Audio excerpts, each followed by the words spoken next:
Day 1, Aftershock, Captain's Log. It's Thursday. What a day it's been. And what a set we saw earlier today.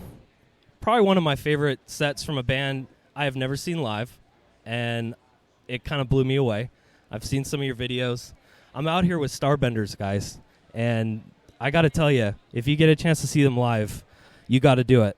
They're from Atlanta, Georgia, and they're here at Aftershock, and man, I got to say, they're one of my favorite bands that I didn't know a thing about live.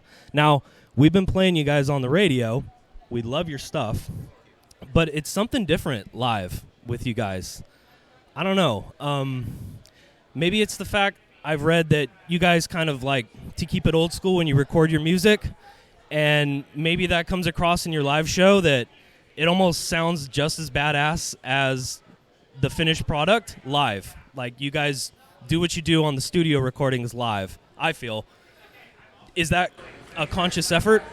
Yeah, I think that's one of our most favorite parts of playing live, is just surprising people and being able to bring something to them that they don't really see coming. And we keep our production pretty minimal, both in the studio and on stage. And so, we don't play with any tracks or anything. It's just what you see is what you get. I love that. So it's like what we get off the audience too is also what contributes to it, which is really fun for us. Definitely that back and forth energy, right? Yeah, and so that way it can be fully live. It's fully live. Exactly. Yeah.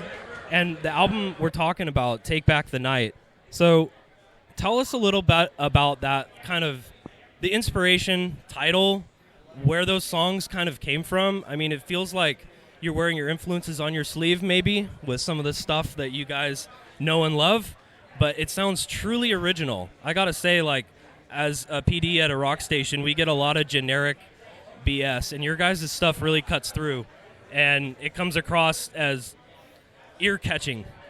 So it's just exciting to be able to have that refreshness in the airwaves, and I just wanted to say thank you for that, and keep it up, because it's awesome. Thank you. That means a lot.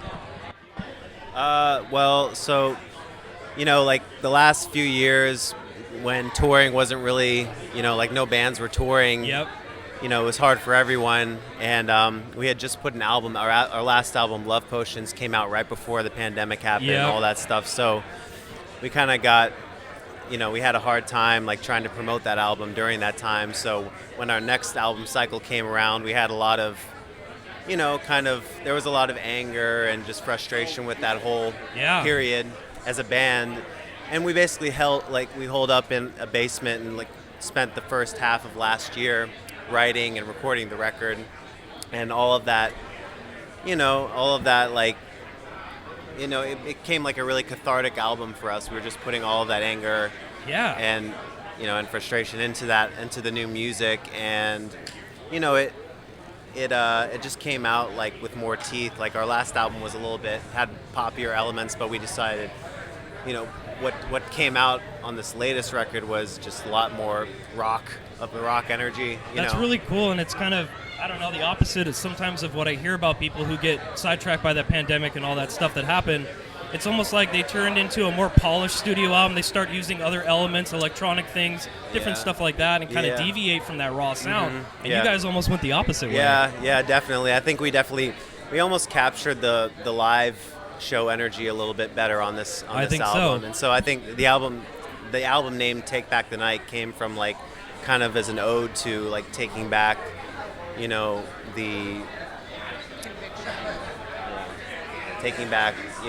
was ours, which is playing live shows, which it almost felt like it was taken away from us. Right on. So well, that really came across. Seeing it live and hearing it first, and then seeing it live, it made the connection there. So for me as well, that was really cool.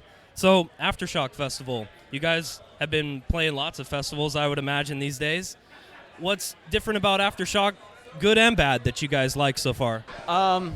It was a lot hotter today than I thought it was going to be. Yeah. This jacket was a poor choice of attire. It's like melting, isn't it? Yeah, it was a rough one. But honestly, like, the crowd energy was something else.